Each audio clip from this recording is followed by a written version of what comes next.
喂，大家好，今次咧我真係好想幫業界平反一下先，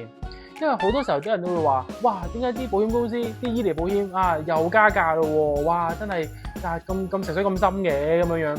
其實我同大家講啦，真係未必關間保險公司事，因為咧其實咧大家要明白呢個世界除咗保險公司之外咧，仲有一個行業叫再保險公司。簡單咁講咧，就係保險公司就係保障住客戶嘅利益啦，而再保險公司咧，其實調翻轉就係保險公司要向佢哋買份保險，去保障翻自己間保險公司嘅一啲安全嘅。咁好多時候其實一份醫療保險要去製作嘅時候啦，其實都會牽涉到再保險公司嘅介入，而好多時候其實加價真係唔係保險公司想加你，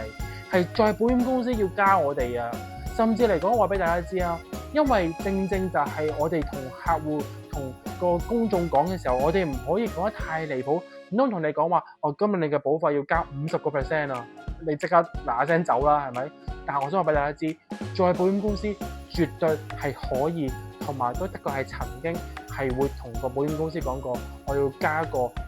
達到3位數嘅數字都試過。所以其實好多時候